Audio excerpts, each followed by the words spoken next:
la mañana con 4 minutos, amigos. Bienvenidos. Esta es la primera emisión. Hoy es viernes 17 de octubre. ¿Cómo estás, Jorge? Buenos días.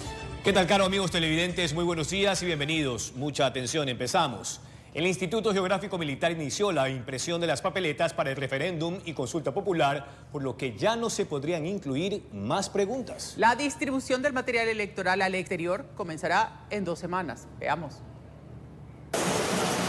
Los motores en el Instituto Geográfico Militar se encendieron para dar forma a las papeletas y material electoral que se utilizará en el referéndum y consulta popular. Se registra por ahí un 2% de avance en impresión, pero indudablemente en estos días ya con toda la capacidad que tiene el Instituto Geográfico Militar ya empezará a subir ese porcentaje. Nosotros esperamos que ya la impresión culmine por ahí máximo el 11 de noviembre, pero tomen en cuenta que esa será la impresión para las jurisdicciones que están más cercanas a al Cantón Quito, por así decirlo. La papeleta es de formato A3. En la parte superior están las 3 preguntas del referéndum, con un fondo celeste. Abajo, la de consulta popular. Resalte el color amarillo. Atrás, los respectivos anexos. No puedo hablar por el resto de compañeros, pero a mi criterio personal, y ya no tenemos tiempo para incrementar una pregunta. Sin embargo, el Ejecutivo puede enviar, es obligación del Consejo Electoral recibir esa pregunta o preguntas, procesarlas, pero para este proceso electoral del 16 de noviembre, en mi criterio, ya no alcanzaría. Es así que a partir del 31 de octubre se iniciará con la distribución del material al exterior. Para que ese material llegue sin novedades a los diferentes consulados donde van a ser utilizado, mientras que a nuestras zonas de difícil acceso esperamos ya remitir este material hasta el 5 de noviembre a las provincias de la Amazonía y algunas de la costa también que tienen zonas que son de acceso aéreo fluvial para que no tengan ningún inconveniente. Para papeletas se ha destinado 1.962.986,50 centavos y documentos electorales 2.309.728,90. Las papeletas oficiales vienen con los niveles de seguridad, tramas de seguridad anticopia, antiescáner, microtextos, tintas reactivas a la luz ultravioleta, seguridades que se develan únicamente a través de dispositivos electrónicos especiales que tiene el Instituto Geográfico Militar. Así se deja todo a punto para que alrededor de 13.900.000 ecuatorianos acudan a las urnas, informó Héctor Nero.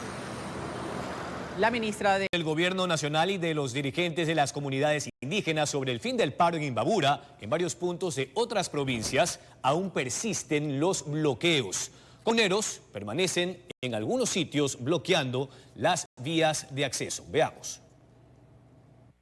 Hoy se levanta el paro. Aunque se anunció el fin del paro nacional, en el terreno la realidad este jueves fue muy distinta. En varios puntos del norte de la Sierra Ecuatoriana persistieron los bloqueos.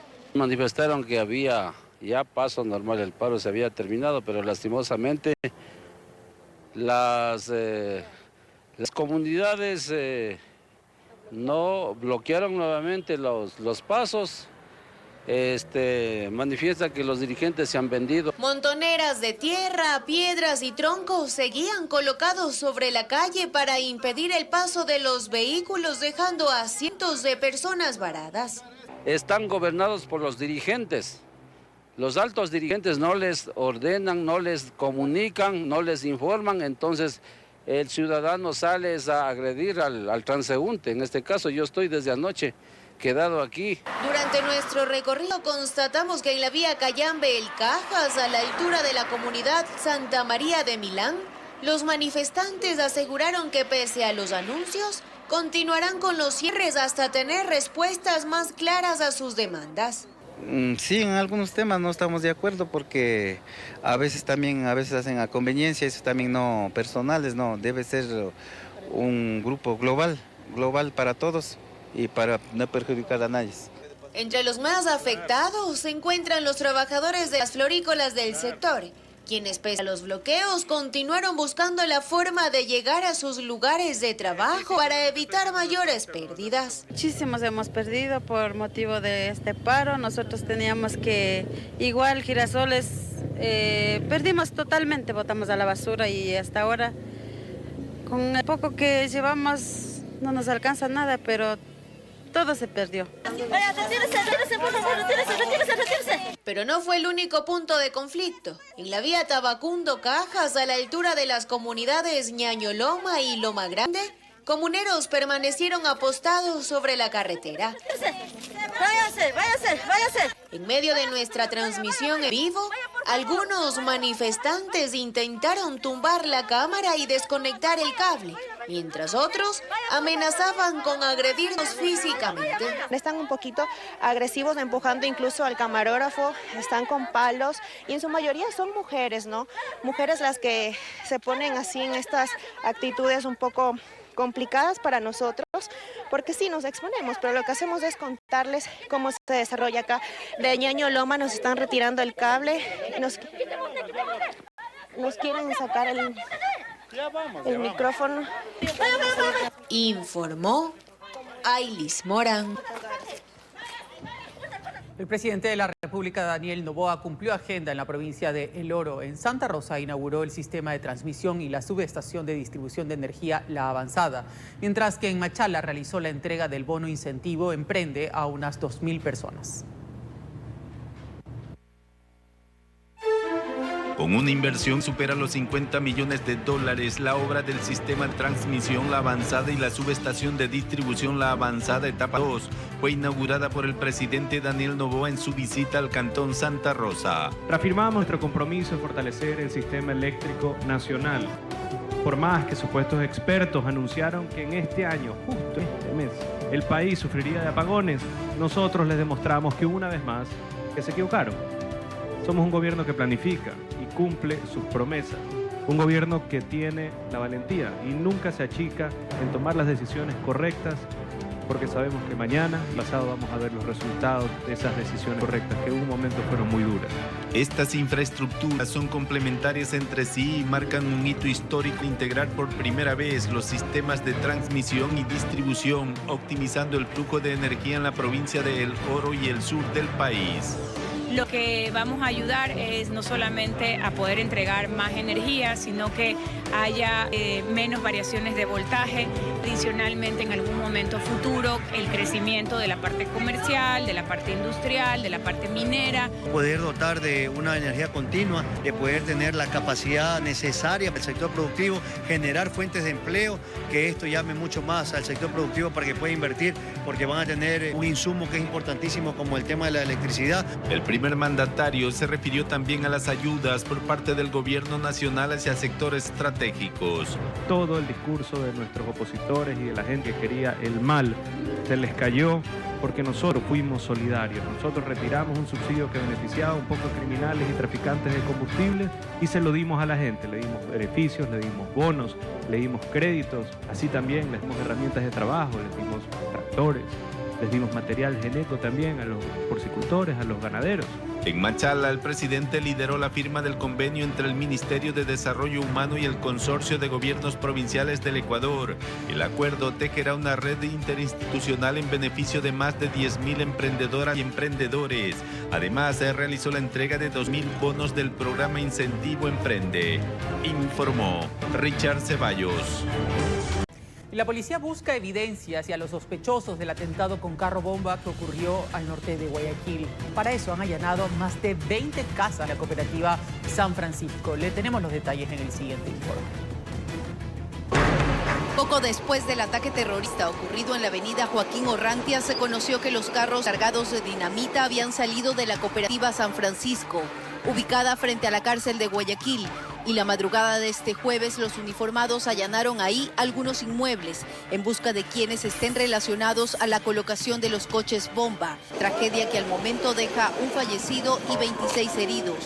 La policía ejecutó en esa zona del distrito Pascuales el operativo Apolo 28. Han sido afectadas dos GDOs, los Tiguerones y Águilas, y hemos tenido los siguientes resultados: de un aprehendido, un criminal con boleta, priorizado, calificado por el Centro Criminal de Inteligencia como de intermedio valor.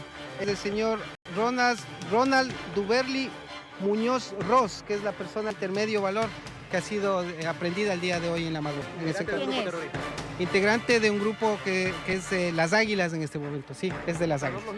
Con esto la Policía Nacional está dando respuesta en el sector de San Francisco, donde hemos tenido las últimas novedades del día de ayer, que tendrían relación con los hechos delictivos con el uso de explosivos en vehículos robados.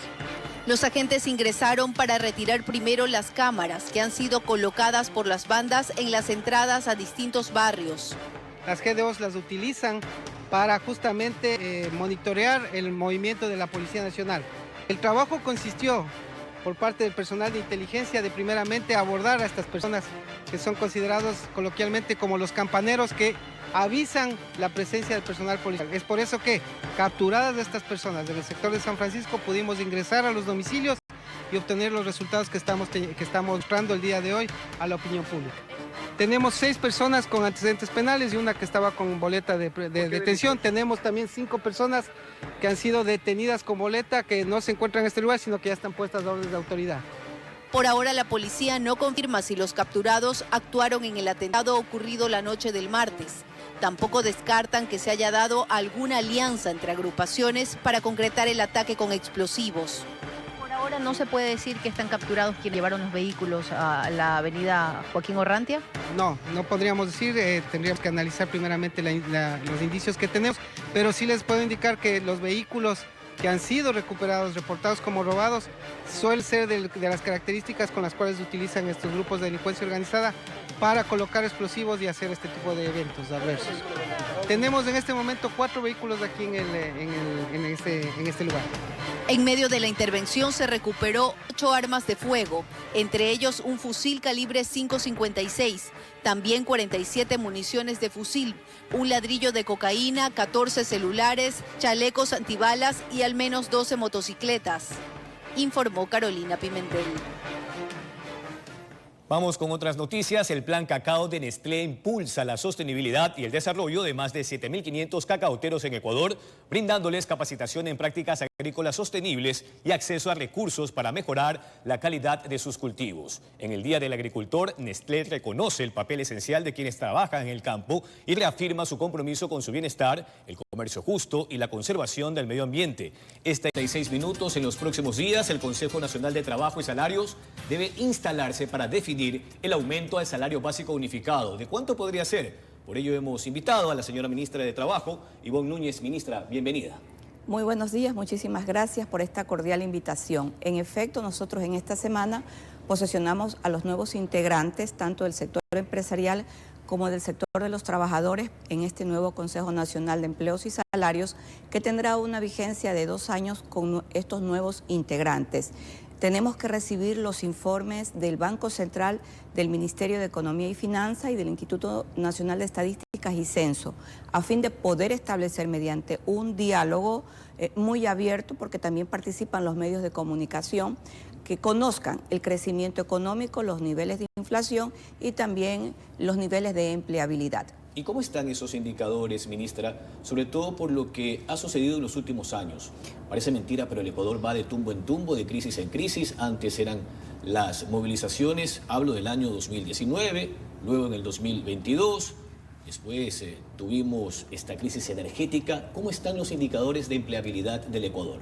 Le quiero comentar lo siguiente. En proceso de empleabilidad, el Ecuador ha tenido un crecimiento sostenible de empleabilidad y esto se lo debemos al sector privado, pero también evidentemente a la política implementada del presidente Daniel Noboa Sin, de la mano con la señora canciller y con el ministro de la Producción, en razón de que con las visitas internacionales que el presidente Daniel Noboa ha efectuado en toda la época, desde inicio de su primer mandato, en este mandato que fue muy corto, el primero, y en este segundo mandato, la apertura a nivel comercial nos ha permitido que productos no tradicionales ingresen a los mercados internacionales. Esto nos llevó a un proceso de producción muy acelerado, a los procesos de exportación también acelerado, a cumplimientos comerciales a nivel internacional, lo cual evidentemente generó más fuentes de empleo. Es allí por tanto que, por ejemplo, el Banco Central estima que el crecimiento económico hasta el mes de agosto en Ecuador fue de por encima del 3%. Habla el Banco Central que tenemos un crecimiento del 3.4%. Esta es una cifra muy positiva para poder hablar entonces de cuánto podría ser el incremento del salario básico unificado para el año 2026. ¿Y de cuánto estaríamos hablando, ministra? Porque en el año 2023, también el año pasado, los aumentos bordearon los $12, $15. Ahora, ¿a cuánto ascendería ese aumento? Los niveles de crecimiento del año 2024 no se comparan al crecimiento del año 2025, porque siempre son procesos que hay que esperar resultados. El Ecuador para el año 2003, para el año 2004, tuvo un crecimiento similar al actual. Después del año 2005, 2006, los crecimientos económicos del Ecuador han sido muy bajos, no han llegado por encima del 2%. Sin embargo, si se considera el crecimiento sostenido que ha mantenido el Ecuador y los resultados del Banco Central siguen al alza, es probable que el incremento del salario básico unificado, utilizando el cálculo matemático, esté por encima de los $14. Es decir, de 470 pasaríamos a 2.84, a 4.84 o 4.86. Ahora, igual hay posturas, ¿no? Usted sabe que allí en ese consejo, cuando se instalan, por lo general no hay acuerdos, porque siempre el trabajador aspira más y el empleador quiere bajar ese monto por los costos operativos y para mantener de alguna forma la plaza. Si no se logra el consenso, lo que señala el Código de Trabajo es que la autoridad, en función del indicador de la proyección anual de la inflación, debe definir y ejecutar ese aumento. ¿Cómo estarían esas posturas de cara a la instalación de este consejo? Yo creo que este consejo, que es un consejo renovado, que además por primera vez en la historia del Ecuador, este consejo está integrado por un número muy significativo de mujeres. El Ecuador las va a conocer, hay algunas dirigentes empresariales que son conocidas, dirigentes del campo de representación de los trabajadores que son conocidas, pero en definitiva, el Consejo Nacional siempre implementa informes técnicos. Nosotros no podemos implementar otro tipo de informes. Así lo dice la Organización Internacional del Trabajo y así también está establecido en el Código Laboral. Ahora, ministra, ¿qué es lo que ha hecho el gobierno después de la aprobación de la Ley para la Eficiencia Económica y la generación de empleo joven? Porque allí también tuvieron cifras interesantes, pero luego con las diferentes circunstancias que ha enfrentado el país, también el gobierno, hoy tenemos todavía un paro que no se logra superar del todo, lo propio en el caso de la inseguridad, extorsiones que afectan a los negocios. ¿Cómo está la cifra finalmente de el empleo que generó el gobierno de Daniel Noboa?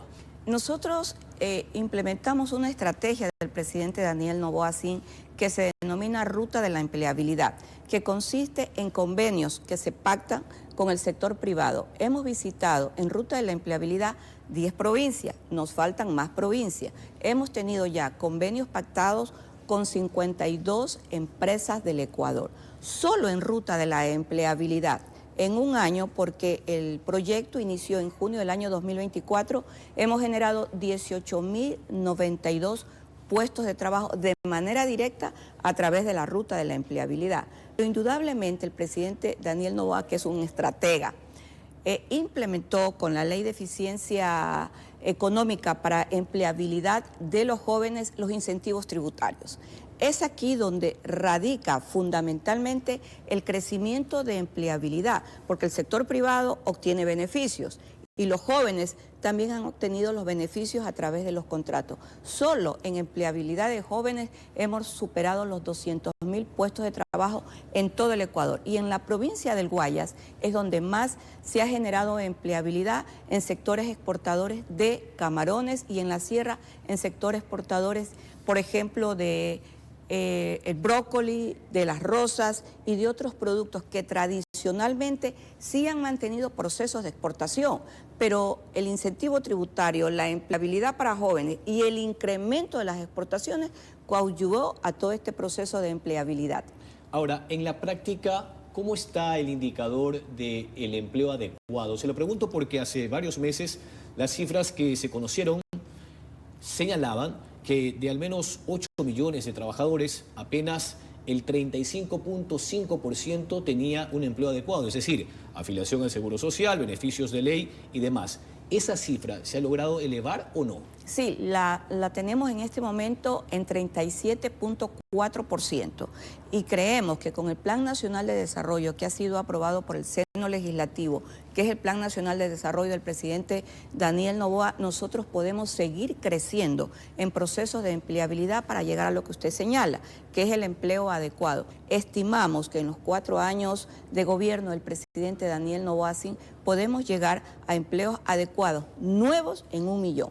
Hablemos del trabajo por horas. Eso no se consiguió en la consulta popular de abril del año pasado. Hay una nueva consulta. Se aspiraba a incluir la pregunta que buscaba instaurar el trabajo por horas, pero única y exclusivamente en el sector turístico. Hoy tenemos ya las papeletas impresas, no se ha contemplado esa pregunta, pero sí la pregunta mayor, que busca la convocatoria de una Asamblea Nacional Constituyente. Allí, si se logra finalmente, primero, que la gente se pronuncie a favor, perdón, y segundo, si logra mayoría, ¿no? Porque si son 80 asambleístas constituyentes, ministra, usted sabe que al menos necesitarían más de 50. Bueno, hay que señalar que la Constitución actual del Ecuador, que fue aprobada en el año 2008, tiene una serie de errores conceptuales. Y es un error conceptual determinar que el trabajo por horas es un trabajo precario. No es verdad, porque la precariedad está identificada conceptualmente a otros elementos de análisis. El trabajo por horas, primero, no es ilegal. Ilegal es el trabajo en la minería ilegal. Ese es un trabajo ilegal.